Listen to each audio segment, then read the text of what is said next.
Bienvenue dans la rétrospective de la période des questions. Ici Donna Skelly, présidente de l'Assemblée législative de l'Ontario. Attachez vos ceintures, en route pour 1986. L'année où Microsoft est entré en bourse et l'Oprah Winfrey Show a commencé. L'époque où Wayne Gretzky était au sommet avec les Oilers d'Edmonton, où il a battu son propre record de la LNH de plus d'aides et de plus de points en une saison. Des records qu'il détient toujours aujourd'hui. Mais maintenant, écoutons ce dont la Chambre débattait à l'époque.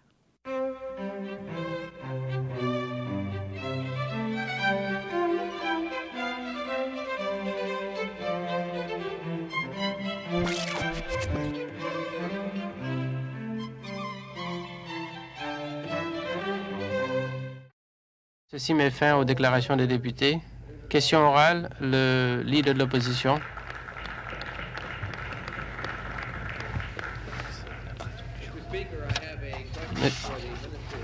Ma question s'adresse au ministre du Commerce.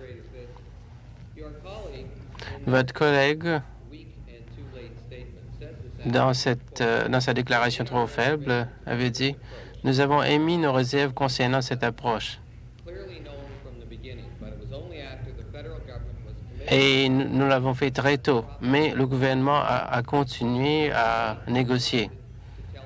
Votre collègue avait oublié de dire si le gouvernement de l'Ontario a accordé son soutien à la proposition du gouvernement fédéral pour augmenter les frais de coupe à 10 %. Monsieur le ministre, merci, Monsieur le Président. D'après les événements, le ministre fédéral du Commerce s'est rendu à Washington et on nous a annoncé sa visite à Washington. Question supplémentaire. J'ai demandé au ministre d'indiquer la position de son gouvernement, si, oui ou non, ils étaient d'accord avec l'offre d'augmenter les frais de coupe. Et je voudrais dire au ministre que nous avons vérifié avec Don Campbell, ABM, QSL aux États-Unis, qui avait dit que l'Ontario, en fait, était d'accord avec l'offre du gouvernement. Monsieur le Président, comme j'ai dit plus tôt, le ministre fédéral s'est rendu à Washington pour discuter certaines choses. Et à la suite de cette discussion, elle a annoncé qu'il y aura une taxe de 10 % qui a été communiquée à la province. Personnellement, j'ai contacté le personnel des ministres et pour leur dire qu'il y a eu un consensus national avec l'offre du ministre de la Colombie-Britannique. Dernière question supplémentaire. Vous pouvez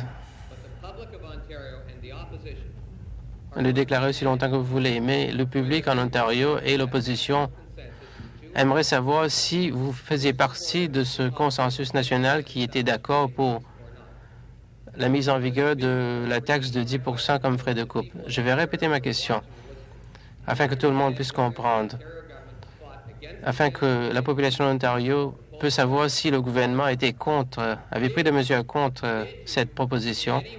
Avez-vous, d'une façon ou d'une autre, accepté l'imposition des frais de 10 %? Comme j'ai dit plus tôt aux députés, j'ai expliqué la série des événements qui ont eu lieu et ce qui a été communiqué aux représentants de la province et que tout le monde était d'accord. Nouvelle question. À l'ordre.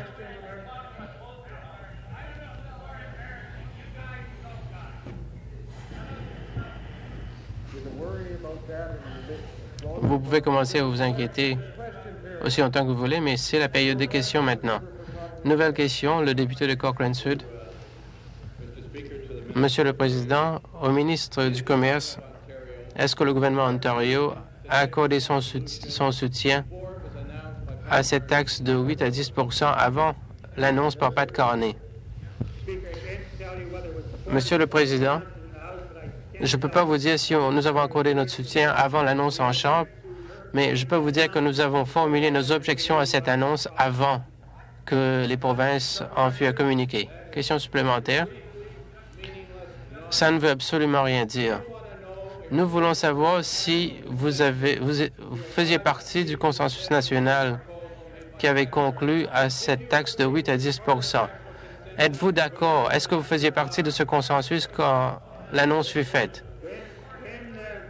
Quand nous avons assisté à la réunion, après l'annonce, qui était venue plus ou moins de Washington, Pat Carney et les ministres de commerce des autres provinces étaient présents. Il y avait un accord entre le gouvernement fédéral et les autres provinces. Et Ontario avait suivi le pas. Il ne s'agit pas là d'une bonne défense. Vous n'avez jamais exprimé vos objections en public. Vous n'avez jamais parlé de vos inquiétudes. Cette déclaration est inacceptable. Vous n'avez jamais dit avant aujourd'hui, vous n'avez jamais dit que vous n'étiez pas d'accord avec cette taxe. Et en accordant votre soutien à cette proposition, quelle étude avez-vous fait? Qu'est-ce que vous avez fait pour indiquer quel sera le nombre d'emplois qui sera perdu dans l'industrie forestière du Nord? Et pourquoi vous ne voulez pas nous donner des résultats de ces études? À l'ordre. Vous avez déjà posé 3 ou 4 questions. Ministre, ce sont des questions que vous aussi, vous devrez poser à Ottawa. Parce que c'est eux qui avaient fait ces déclarations. Et ils étaient d'accord avec ces déclarations. Nous n'étudions pas le nombre d'emplois qui sont perdus dans le Nord. Nous avons l'intention de combattre cette proposition. Nouvelle question, le député de York Sud. Monsieur le Président, ce que le ministre essaie de dire à la Chambre aujourd'hui, c'est que le gouvernement a l'intention de combattre sa propre position. Je voudrais demander au ministre, étant donné que le ministre des Recherches naturelles n'avait pas admis catégoriquement ce qu'il devait faire, le ministre a admis lui-même que l'Ontario était d'accord pour l'imposition de la taxe de 10 %. Est-ce que le ministre ne serait-il pas d'accord que l'effet de cette décision que vous et votre gouvernement avez accepté, de même que Mulroney et ses conservateurs, vont à l'encontre des intérêts de l'Ontario quand il s'agit de répondre aux opinions du ministère du Commerce américain qui dit que nous subventionnons nos industries? Est-ce que vous ne pensez pas que l'imposition de 10 %, votre accord à cette imposition, vous avez fini par sabotager votre propre argument? Monsieur le Président, nous pensons que cette situation peut être changée. En d'autres termes, il n'y aura pas de 8 ou 10 % de surtaxe et nous pensons que qu'en travaillant en collaboration avec le gouvernement fédéral et l'industrie, nous pouvons renverser la vapeur et retourner à la décision de 1983.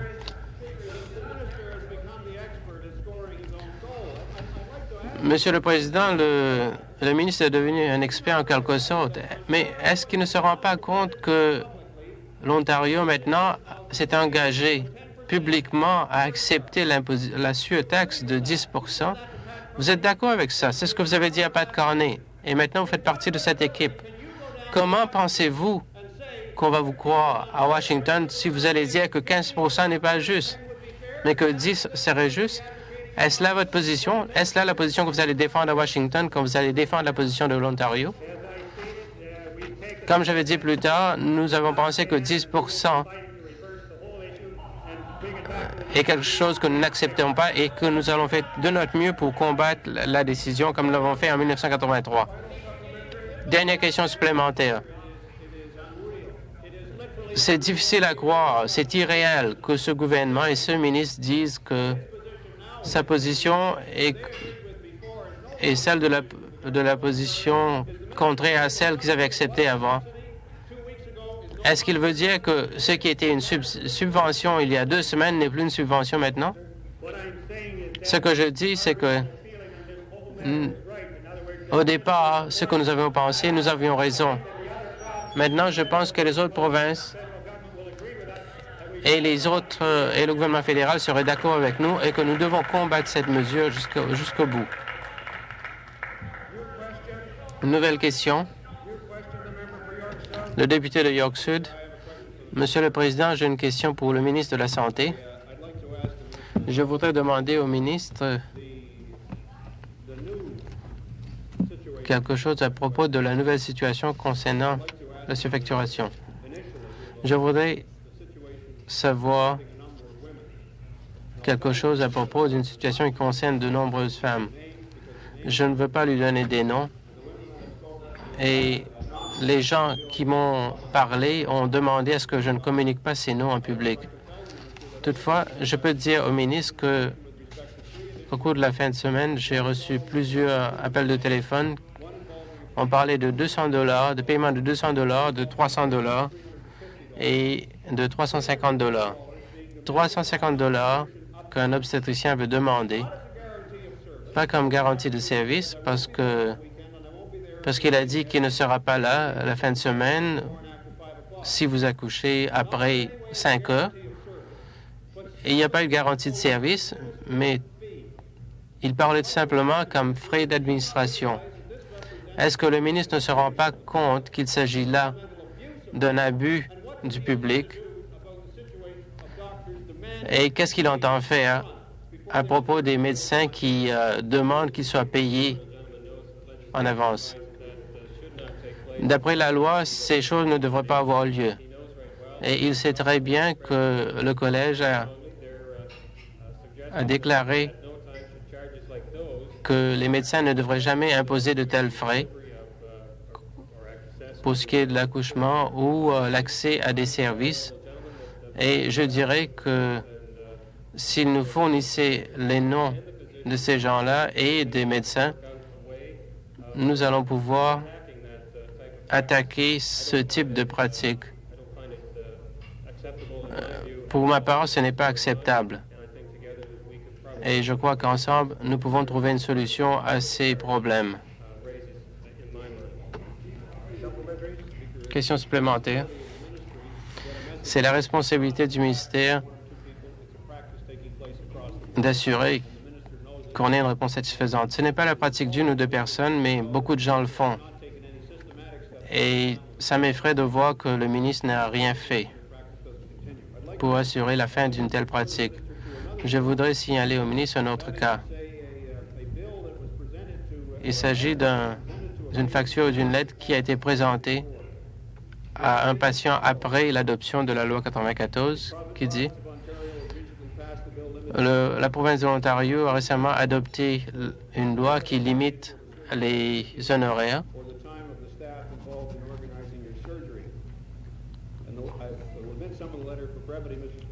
Je vais éliminer une partie de la lettre. Compte tenu de techniques du personnel nécessaire, nous apprécierons une contribution volontaire de $500. Et ça, c'est pour une opération concernant les yeux. Vous n'êtes pas obligé de payer ce montant, mais nous apprécierons votre soutien. Je n'ai pas inventé ceci, Monsieur le Président. C'est quelque chose qui est là, noir sur blanc. Je voudrais demander au ministre s'il est prêt à prendre des mesures pour empêcher les médecins de demander des soi-disant contributions volontaires.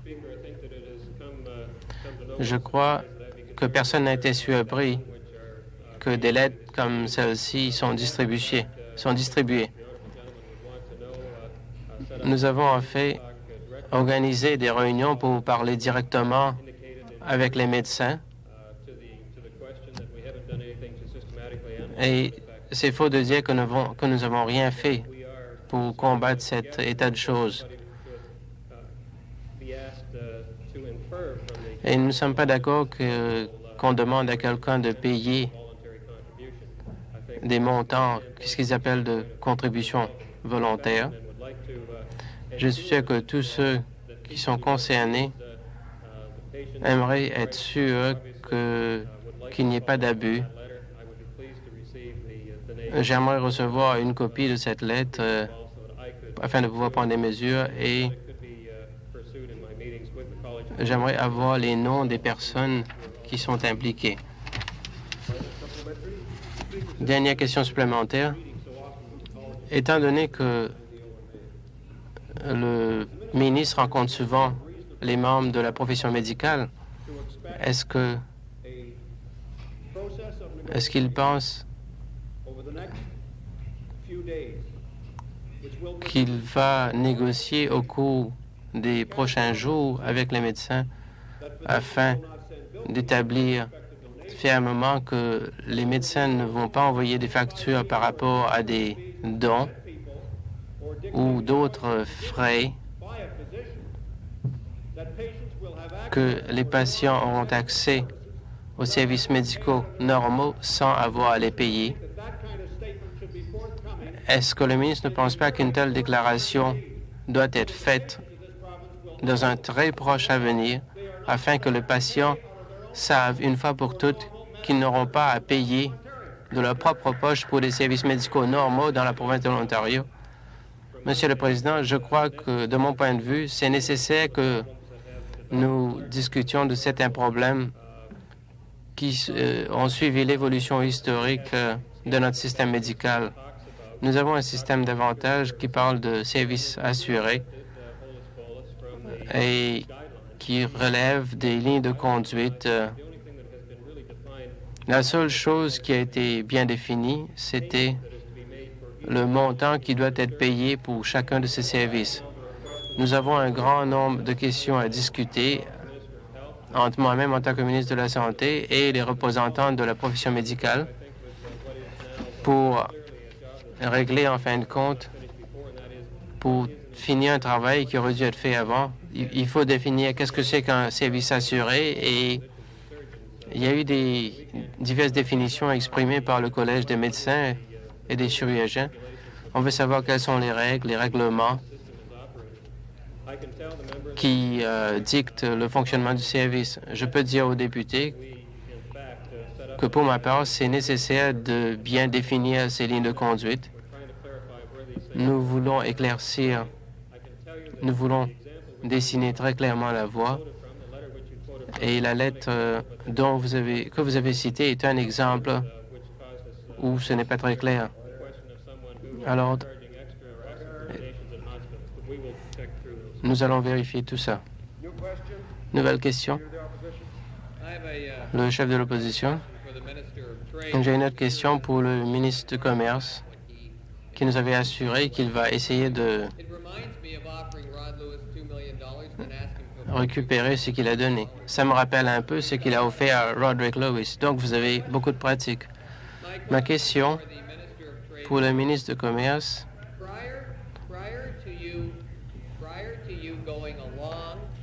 Avant de donner votre accord à l'offre de 10 en frais de coupe, est-ce que votre ministère a fait une étude de l'effet d'une telle offre? Et si oui, d'après l'étude, combien d'emplois peuvent être perdus en Ontario? Monsieur le Président, comme le ministre des Richesses naturelles a dit plus tôt, ce ministère s'est concerné très tôt à propos de la visite du Premier ministre à Washington et de notre bureau aux États-Unis aussi se sont mis de la partie. Le Premier ministre et moi-même, nous avons rencontré les députés des autres provinces avec Pat Carney pour exprimer nos soucis. Notre ministère continue à faire des études concernant les résultats, les conséquences d'une taxe supplémentaire de 10 et nous pensons qu'environ 500 et 10 000 emplois peuvent être perdus. Vous voulez dire que même quand vous savez qu'on risque de perdre 500 à 1000 emplois en Ontario, vous êtes prêt à accepter un accord qui coûterait 500 à 1000 emplois en Ontario? Comment pouvez-vous justifier une telle position quand vous, en tant que ministre, avez accepté la perte de ces emplois? C'est tout simplement ridicule. Comme j'avais dit plus tôt, c'est ridicule. Vous ne savez pas de quoi vous parlez.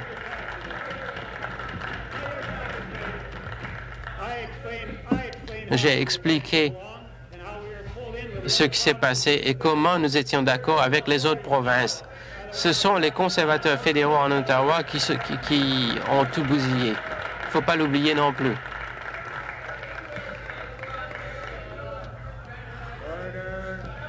À l'ordre.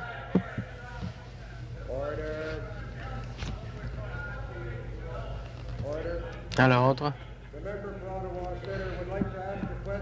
Le député d'Ottawa-Centre veut poser une question. À l'ordre.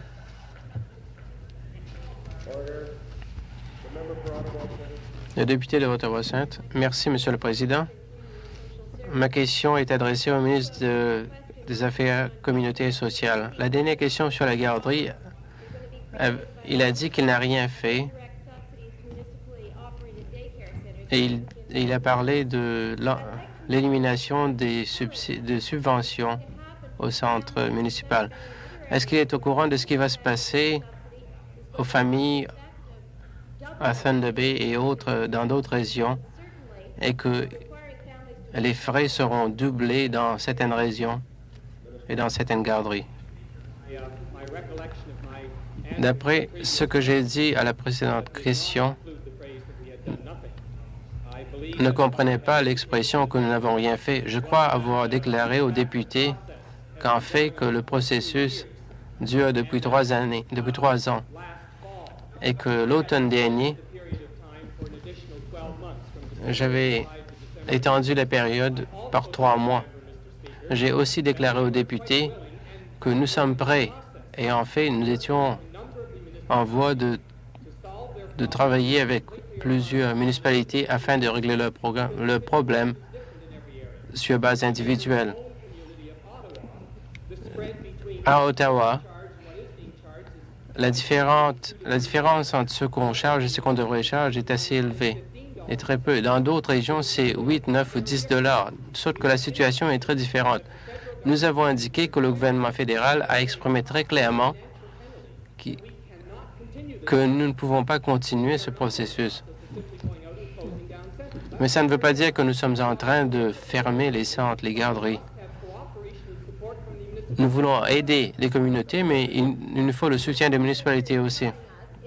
Ce que le ministre nous dit, c'est qu'il se tourne vers les municipalités aux Ontario pour former des politiques sur les garderies pendant que lui, il n'en a pas. Ce qu'il veut, c'est que les municipalités augmentent leur niveau de subvention. Quand est-ce qu'il aura une politique pour lui-même? Est-ce qu'il va aider les municipalités à fournir des soins de garderie? Quand ces frais augmentent et les familles doivent confier leurs enfants ailleurs. Nous ne sommes pas en train de demander aux municipalités d'établir une politique pour cette province. C'est le gouvernement qui va le faire. Nous sommes en train de le faire actuellement. Ce que nous disons toutefois, c'est que les municipalités ne peuvent pas légalement, de leur propre chef, adopter des politiques de garderie sous une forme de subvention indirecte. Nous sommes prêts à les aider, à travailler avec eux pour augmenter la limite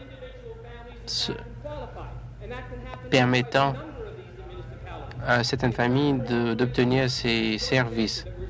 C'est ce genre de collaboration que nous cherchons et qui doit avoir lieu. Nouvelle question? Le député de Cochrane South, nouvelle question. Merci, Monsieur le Président. Ma question s'adresse au ministre du Commerce. Monsieur le ministre, pourriez-vous répondre de façon précise à la question posée par mon chef au moment, lorsque vous étiez d'accord avec ce consensus de 10 %, lorsque vous étiez donc d'accord, avez-vous des études pour voir quel serait l'impact sur les emplois? Lorsque la décision a été prise, comme je l'ai indiqué, c'est-à-dire celle qui respectait donc l'offre de 10 %, à l'époque, nous n'avions pas de chiffres qui montraient ce qui se passerait pour les emplois. Ça aurait coûté peut-être que 500 à 1000 emplois. Et maintenant, ce qui se passe au niveau fédéral et aux autres provinces, c'est qu'on va se battre contre tout changement. Supplémentaire, Monsieur le Président. Supplémentaire. Ce ministre-ci était d'accord avec cette offre de 8 à 10 sans connaître quelles seraient les conséquences économiques pour cette province, sans savoir ce qui se passerait au nord de l'Ontario. Monsieur le ministre, quel respect pour ce qui est. Pourquoi est-ce que vous ne vous dites pas carrément non, en tout respect à votre travail? On a dit non. Mais ce qui s'est passé, c'est que les autres provinces et le fédéral ont dit qu'ils étaient d'accord avec ceci. D'après ce qui s'est passé à Washington. Nouvelle question, le député de Essex Nord. Merci, Monsieur le Président. Ma question s'adresse au ministre de l'Environnement. S'il veut bien prendre place. Bon.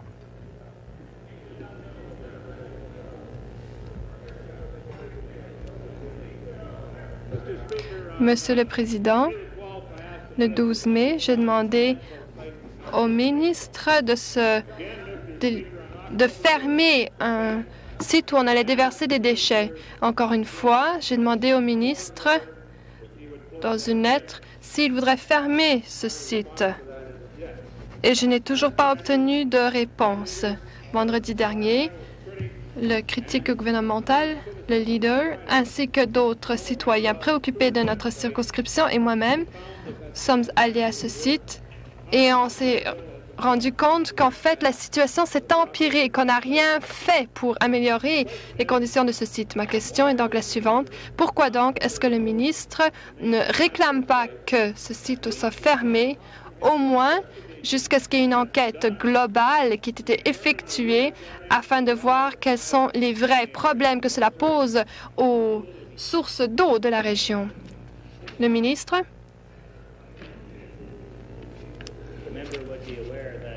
Le député saura que moi, j'étais là souvent et que le critique de l'environnement du NPD était là également. J'ai lu ce qui est écrit dans les journaux pour ce qui est de votre visite à ce site. Mais je me demande, lorsque j'ai lu, par exemple, un éditorial sur ce qui est la position du NPD vis-à-vis de cette question, parce que un ancien député fort connu de Windsor-Sandwich, qui a siégé ici au sein de cette Chambre depuis longtemps, rappelle au règlement. Monsieur le Président, je suis le député de Essex Nord. Je suis ici et les autres personnes qui ne représentent pas cette circonscription ne me préoccupent pas. Alors, je suis sûre que le ministre répondra à votre question. Oui, Monsieur le Président, la seule raison pour laquelle j'ai indiqué ceci, c'est que c'était pas seulement vous qui étiez là à ce site. C'était le député de Lakeshore, de North-South, qui ne représente pas cette circonscription. Par conséquent, je pensais qu'il valait la peine ici de vous indiquer ou de penser à haute voix, Monsieur le Président, quelle était donc la prise de position du NPD à cet égard, parce que l'ancien député de Windsor-Sandwich, qui a siégé ici depuis pendant longtemps, qui est un député très connu, a donc déjà traité de cette question.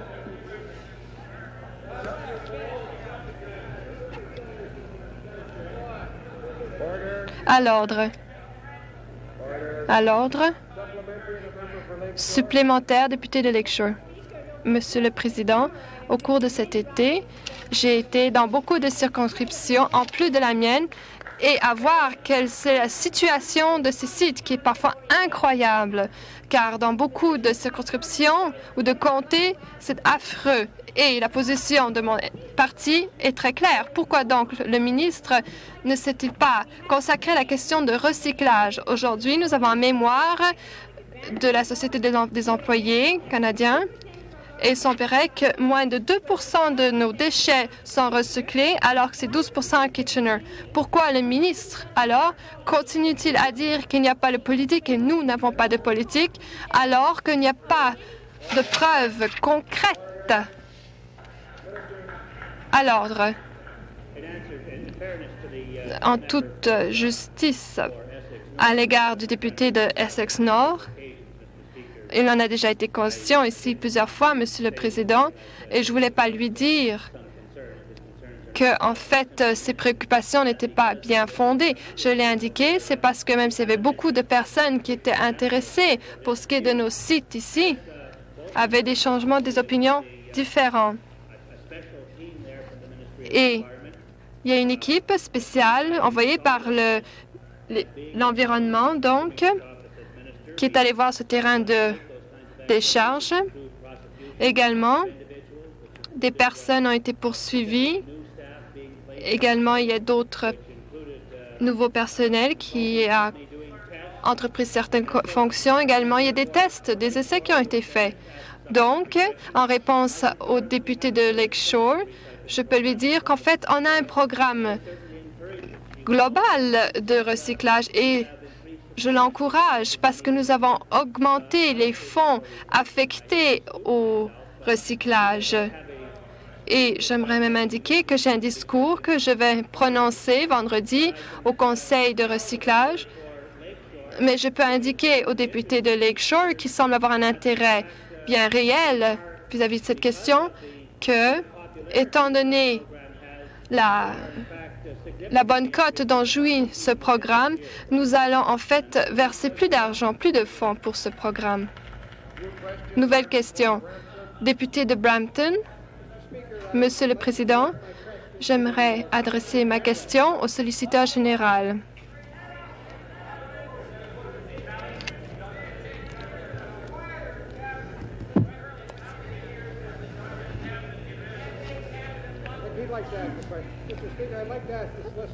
J'aimerais demander donc au solliciteur général quelle est l'étape à laquelle se trouve donc le plan financier pour ce qui est du quartier général pour la police de Brampton. Monsieur le Président, je peux assurer le député de Brampton que nous avons examiné ces plans pour la mutation, donc, de ce quartier général et nous allons obtenir des fonds supplémentaires.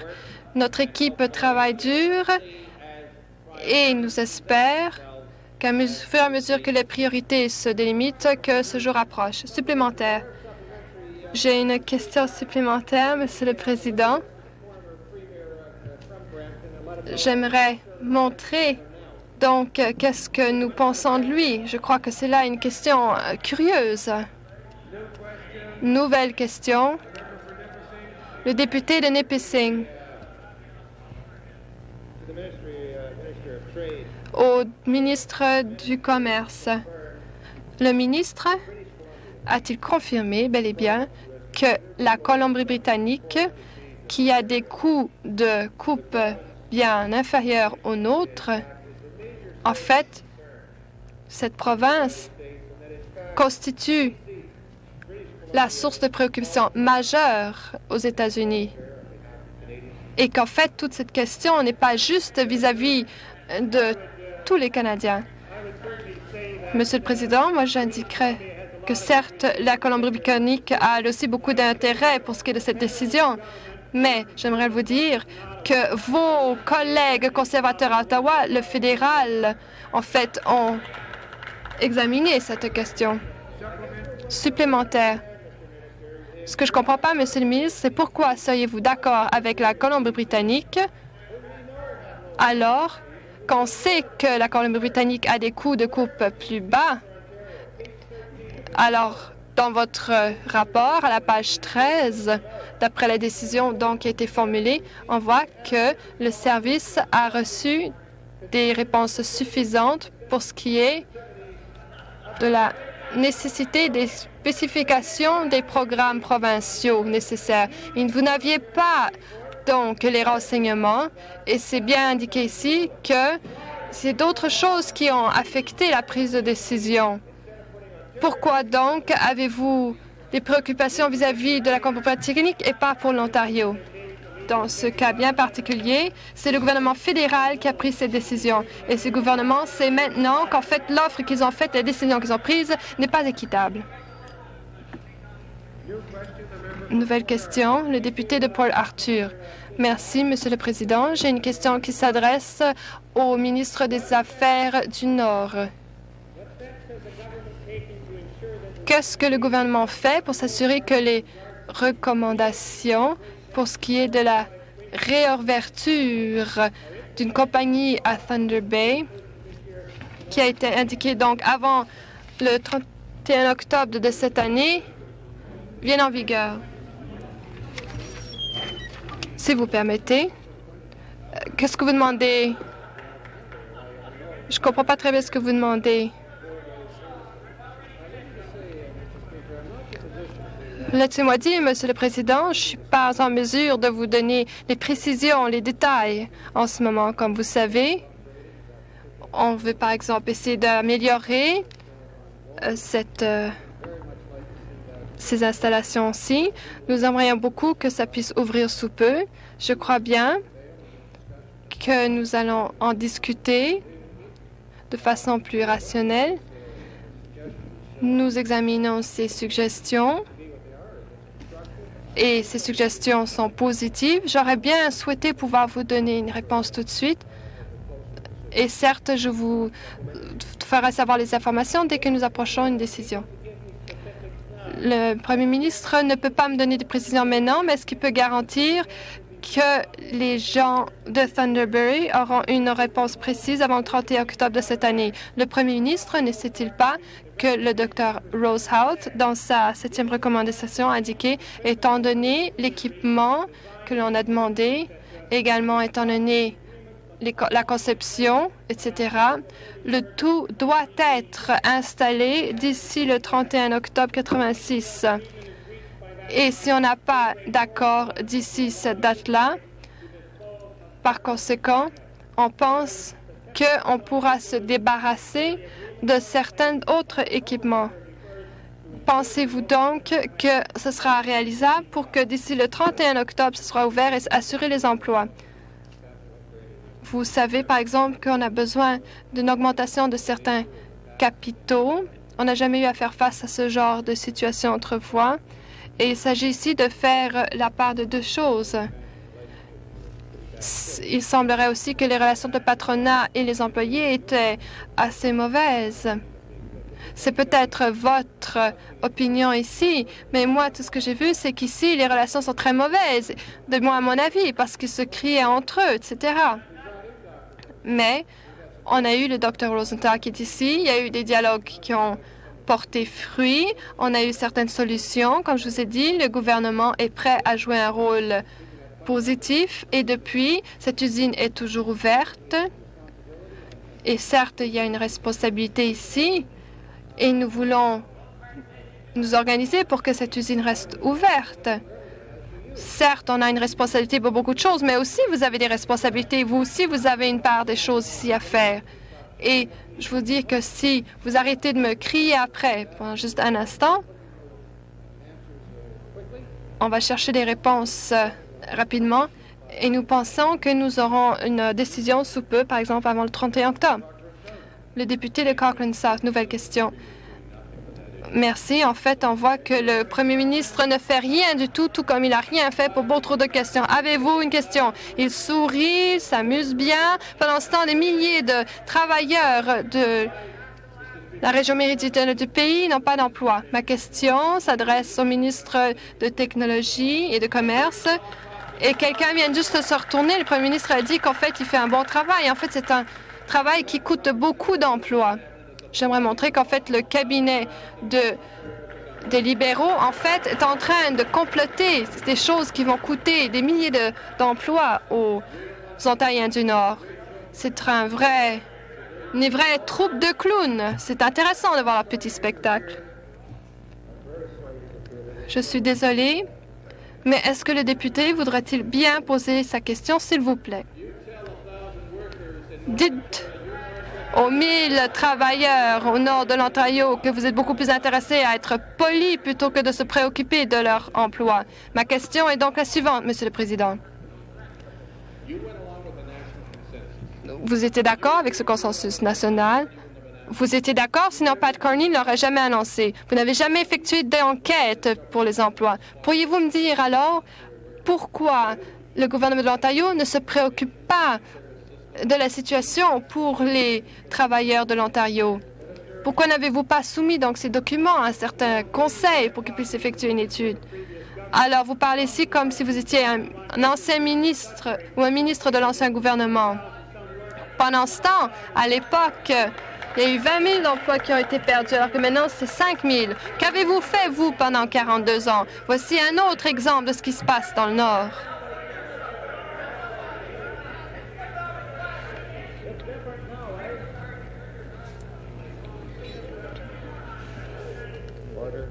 À l'ordre. Y a-t-il une autre réponse? Moi, j'ai vu qu'en fait, ça s'ajoutait entre 7 et 10 000. Et en fait, je peux vous dire que l'Ontario a fait beaucoup de travail au sein de ces comités pour voir donc quels seraient les résultats de ces études supplémentaires. Monsieur le Président, en 1980, l'ancien gouvernement était à Washington en train de se battre pour les intérêts et les emplois de l'Ontario. Ils étaient là, ils avaient l'appui d'autres provinces.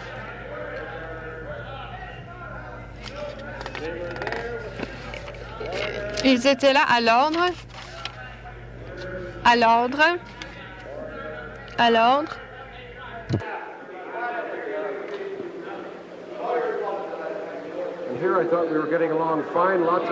Tout allait très bien. Et maintenant, à l'ordre. Si ça vous plaît de gâcher le temps, gâchez-le. Moi, j'attendrai. Supplémentaire. Merci, Monsieur le Président. Ma supplémentaire s'intéresse au ministre de la Technologie et des Commerces. Elle était donc la suivante. En 1983, nous étions à Washington et nous expliquions les différences de politique entre la Colombie-Britannique, l'Ontario et le Québec. Et car ici, nous voulons voir aux intérêts uniques de l'Ontario. Et ici, d'après la décision, vous n'avez pas donné de réponse suffisante pour ce qui est des spécifications des programmes ici.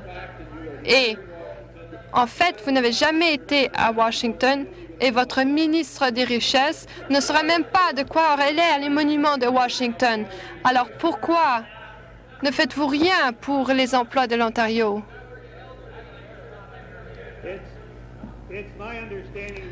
D'après ce que j'ai compris, lorsque vous avez été à Washington en 1983, en fait, vous n'avez pas contribué grand-chose à cette discussion.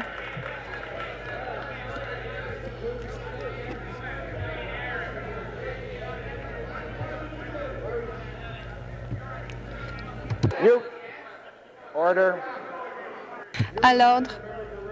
Nouvelle question, le député de Riverdale. Merci, Monsieur le Président. À l'ordre. Le député de Riverdale, nouvelle question. Ma question s'adresse au ministre de l'Environnement. Il y a du sol contaminé par du plomb et cela pose des problèmes à nos enfants. Nous sommes tous conscients. Il y a une commission qui a été créée concernant le plomb et l'environnement et on devrait remplacer le sol dans certains endroits justement où il y a un taux plus élevé de 500 parties par millilitre ou encore qu'il y avait des taux beaucoup trop élevés. L'année dernière, 400 terrains donc, ont été testés pour voir quelle est la quantité de plomb. Est-ce que le ministre voudra nous indiquer combien de ces 400 terrains ont des taux plus élevés ou qui dépassent les 500 parties par million? Et quand est-ce que donc le ministre a l'intention de changer la terre? La question ici, on peut y répondre si on lit le rapport qui a été formulé par la Commission. Et je crois que d'un océan à l'autre, on peut voir qu'il y a eu des taux différents qui ont été élaborés pour ce qui est du changement des terres. Nous sommes en train de mener une étude en ce moment. Le corps médical également mène cette étude pour voir quel est le niveau de plomb que l'on trouve dans la Terre et le comparer à la quantité qui se retrouve chez les êtres humains et le comparer à d'autres sites. Et je crois que le rapport fourni par ce comité sera fort intéressant et on va l'examiner parce que je crois que cela peut modifier ce que l'on pensait autrefois être un taux trop élevé. Et je demande donc qu'on puisse examiner ce rapport. Alors, franchement, c'était là un chef-d'œuvre de renseignements erronés. La question était plutôt, êtes-vous prêt à donner les données pour ce qui est des 400 terrains qui ont été examinés quant à savoir leur taux de plomb qu'ils contenaient? Par exemple, dans la région de Toronto, il y a des aciéries ou des raffineries.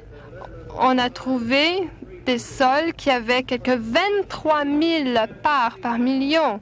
Je vous répète donc la question. Allez-vous divulguer les données qui représentent le taux de plomb où on trouve plus de 500 millions de parties par million? Allez-vous donc avoir un groupe de travail au sein de votre ministre qui va retirer cette terre?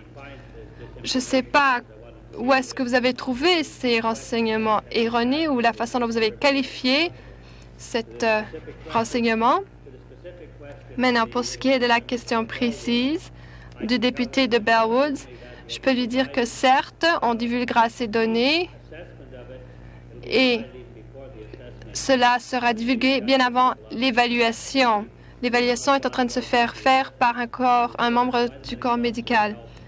Et ce représentant va faire un rapport conjointement avec le ministère. Et pour ce qui est des représentants, ou plutôt pour ce qui est de l'électorat du député de Riverdale, je tiens à lui dire que certes, ça va être bientôt. Maintenant, pour ce qui est de la mise en œuvre de la décision, j'aimerais vous dire que d'après les renseignements que les députés viennent me donner, certes, nous allons mettre en œuvre sous peu et nous allons déterminer, voir quel devrait être ce taux. Mais j'aimerais également dire que tous ces renseignements seront pris en considération avant une prise de décision finale. Nouvelle question, le député de Brampton. Monsieur le ministre, j'ai une question qui s'adresse au ministre de la Consommation et du Commerce.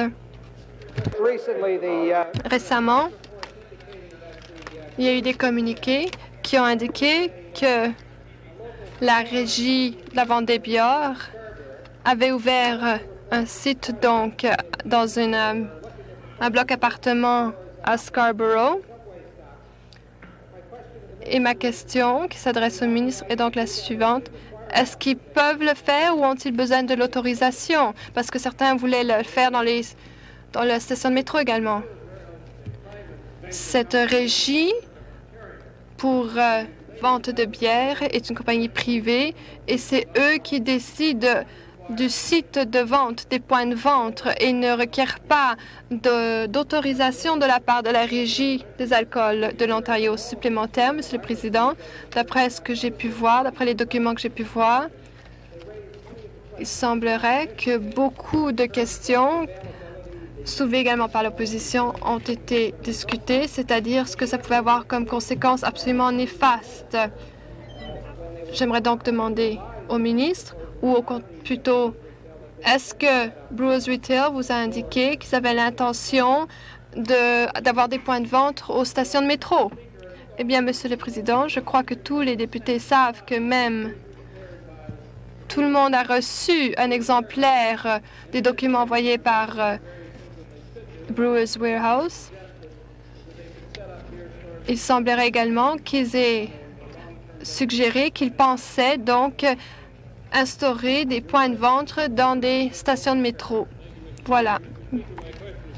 Merci, Monsieur le député. Ma question s'adresse au ministre des Loisirs. Il s'agit du projet de loi numéro 38 qui concerne les loteries.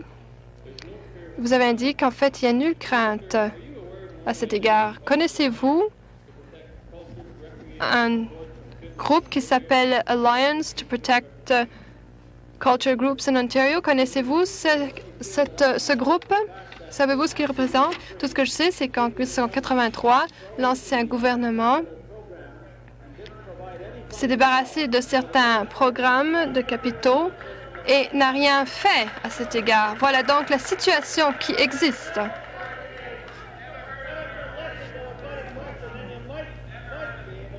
Peut-être, si vous répondiez, on sera peut-être supplémentaire.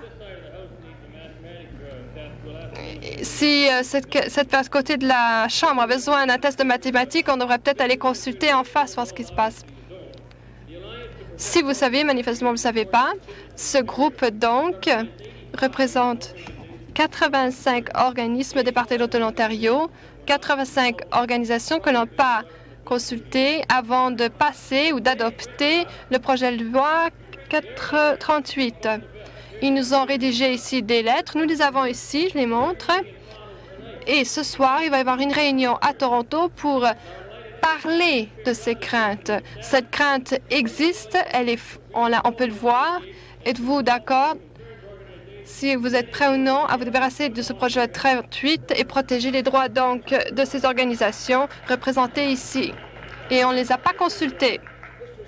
Monsieur le Président, beaucoup d'organismes au sein de la province ont divulgué leur point de vue,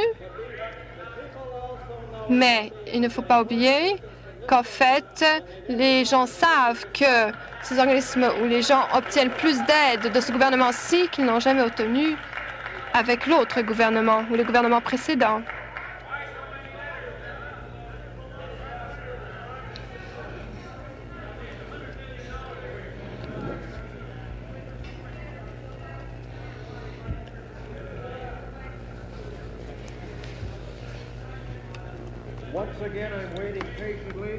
Encore une fois, j'attends patiemment. À l'ordre. À l'ordre, on va attendre. Cachez votre temps. Nouvelle question. À l'ordre. À l'ordre. À l'ordre. Nouvelle question. Le député de Windsor River South. La question s'adresse au ministre de l'Environnement. Est-ce qu'il est au courant qu'en fait son ministre a imposé le gel de certaines régions, Sandwich Beach et de Sinclair South? Et est-ce que on est prêt à donc examiner cette situation parce qu'il y a un manque des canalisations? Je suis d'accord parce qu'en fait, il manque de solutions ici. Pourquoi le ministère a-t-il donc pas mis sur pied un programme qui permettrait aux municipalités de veiller à ce problème? Je crois que le député est au courant que le ministre de l'Environnement, du moins depuis que j'ai été ministre, d'autres ministres devraient le savoir, c'est qu'il y a quelque temps déjà, il y a un programme qui a été mis sur pied, un programme qui avait beaucoup de fonds. Et c'était offert aux municipalités. C'était offert surtout lorsqu'ils construisaient leur infrastructure. C'est une époque qui coûte très cher à une municipalité. Maintenant, nous consacrons cet argent plutôt au renouveau de l'infrastructure des municipalités. Ça correspond plus aux besoins de notre époque. Et j'aimerais également indiquer aux députés que mon ministère travaille à cet égard. Et on a eu des liens avec donc les représentants de cette région. Et récemment, nous avons englobé cette question au sein de nos programmes parce que certaines municipalités souffrent de programmes de pollution, parce que le programme qui cherche à éliminer la pollution de l'eau devrait être accéléré. Et pour ça, il faudrait de l'aide fédérale. Et je crois qu'on a une petite chance qu'on puisse réaliser ce genre de solution. On devrait voir ça sous peu au cours d'une conférence de ministres. Si le ministre n'est pas prêt à participer à ce genre de programme, ce qui est fort possible, le ministre ne serait-il pas à mettre sur pied son propre programme et serait-il pas prêt à examiner le cas particulier de la plage Sinclair dans Sandwich Sud pour qu'on puisse obtenir des fonds, pour qu'on puisse trouver les moyens de trouver donc la tuyauterie nécessaire. Parce que sinon, ça va coûter très cher, au moins de 15%. Et le leader de l'opposition, qui critiquait donc auparavant, j'indiquais donc aux membres de ce côté-ci et à d'autres députés également de Sandwich, entre autres, je dirais qu'en fait, nous sommes en ce moment en train de mettre sur pied un tel programme. C'était là une question justifiée et beaucoup de députés sont affectés par ce genre de questions. Le député de Walkerville m'a déjà parlé de cette question également. Et en fait, nous approchons maintenant un point où je crois que même les députés d'en face ne critiqueraient pas la situation actuelle. Le député de Durham, York. Ma question s'adresse au ministre de l'Agriculture. Qu'est-ce que vous avez dit au gouvernement fédéral pour leur expliquer comment dépenser une partie des 1 milliard de dollars qu'ils ont l'intention de consacrer aux agriculteurs en foi d'aide? Monsieur le Président, il a été question de ceci pour la première fois au cours des ministres de Premier ministre, au cours de la réunion en août. À l'époque, le Premier ministre de la Saskatchewan a indiqué qu'on devrait affecter 40 millions de dollars aux producteurs de céréales des provinces de l'Ouest et que s'il y avait des paiements de compensation qui devaient être faits par le gouvernement fédéral, qu'on devrait les répartir de part et d'autre du Canada, parce que nous avons également des producteurs de céréales en Ontario, également des producteurs de soja et d'autres producteurs d'autres céréales qui, eux aussi, ont des difficultés étant donné les prix en vigueur et également les intempéries que l'on connaît ici. On souffre tout autant d'un côté de l'autre. Par conséquent, étant donné que je suis un représentant de l'Ontario, j'ai demandé que l'excès ou plus de 1 milliard de dollars soit réparti de part et d'autre du pays. Et récemment, il y a 2 semaines, les ministres adjoints se sont rencontrés et ils avaient la responsabilité de savoir comment devrait-on donc répartir cet argent de part et d'autre de la nation. Est-ce qu'on devrait avoir des prêts garantis ou encore de l'argent remis? Donc, ils ont encore à traiter de cette question. Donc, j'aimerais assurer aux députés que c'est là un programme national, ce milliard de dollars, et nous allons certainement avoir notre part, notre quote-part.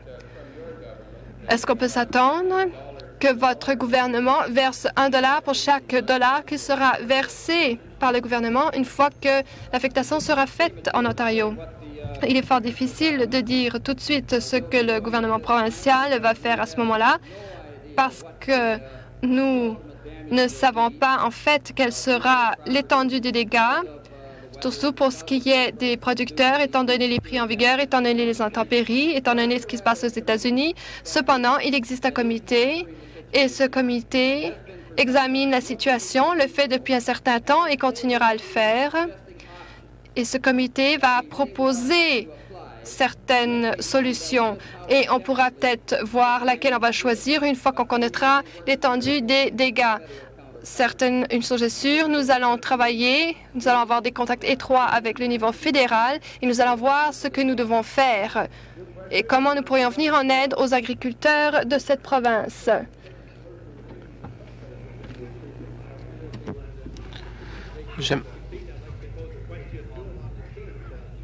Ma question s'adresse au ministre de la Consommation et du Commerce. Il y a 20 mois maintenant depuis que les compagnies d'assurance ont augmenté de façon démesurée les primes pour ce qui concerne l'assurance sur les voitures ou l'assurance routière.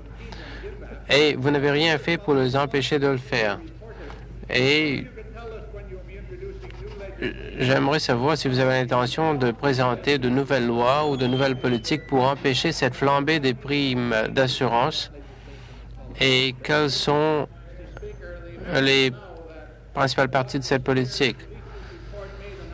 Le Dr. Slater a présenté son rapport le 9 mai. C'est un rapport au gouvernement et pas un rapport du gouvernement. J'ai invité les membres du public, les gens qui appartiennent à l'industrie de lire ce rapport et me faire part de leurs opinions. J'ai reçu plus de 200 réponses, et je suis en train de les analyser et je vais faire une déclaration le plus vite possible. Question supplémentaire. Je trouve effrayant l'indifférence dans la réponse du ministre qui a attendu tellement de temps.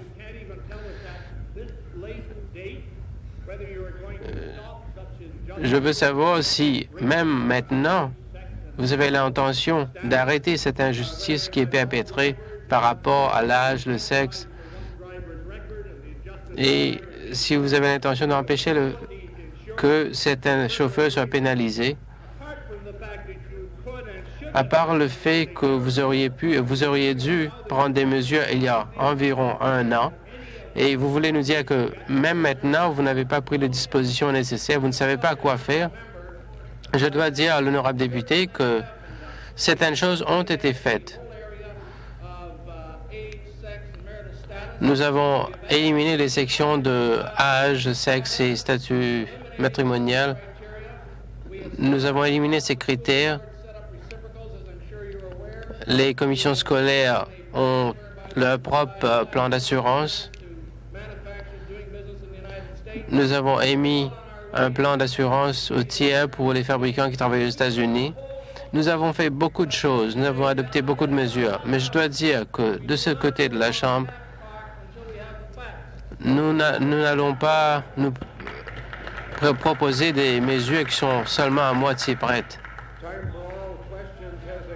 Le temps pour les questions orales a expiré.